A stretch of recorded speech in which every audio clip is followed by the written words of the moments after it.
So how do you feel about roller coasters? I love roller coasters. My favorite one is the Hulk ride at Islands of Adventure at Universal Studios Orlando. And I can still ride roller coasters as an older millennial, but sometimes it jostles up the stomach and my head doesn't feel good. And I'm like, oh no, am I getting too old for roller coasters? I'm not yet, but I feel like I get worried that the time is coming and I'm just going to be so sad if that ever comes. Okay.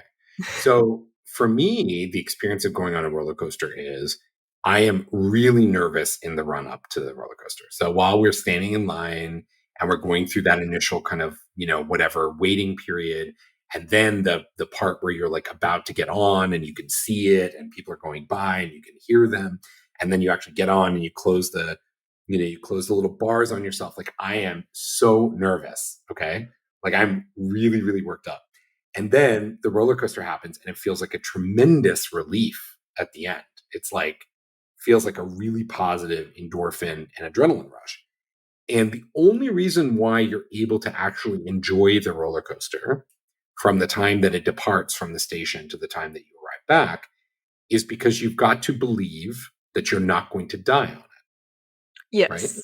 You must believe that the roller coaster will push things to a limit that you're not comfortable with, but that ultimately you'll not be harmed by that experience, right? Because otherwise you wouldn't enjoy it. And you see some people who can't get to that point, and you've seen the videos online of people passing out or being really like upset throughout the whole ride or whatever the case may be. So you get to the backside, you have that elation, and then you want to ride it again immediately, right?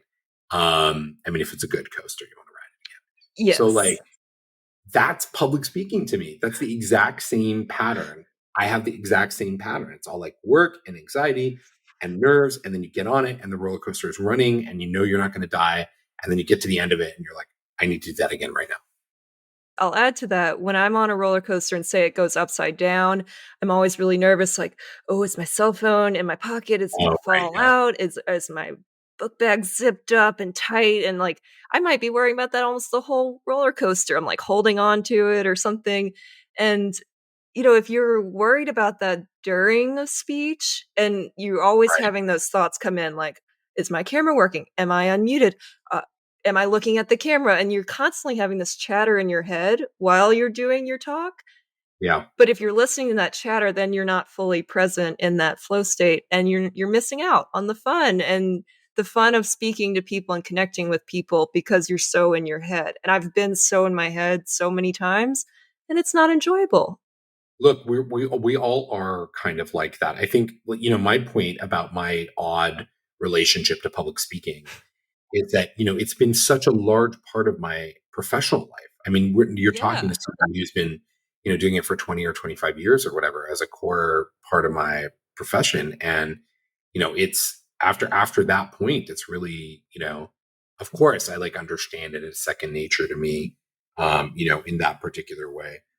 But I think not everything that is enjoyable from start to finish is the point. Many things which are enjoyable, many things which are fun, are hard for times and fun for times.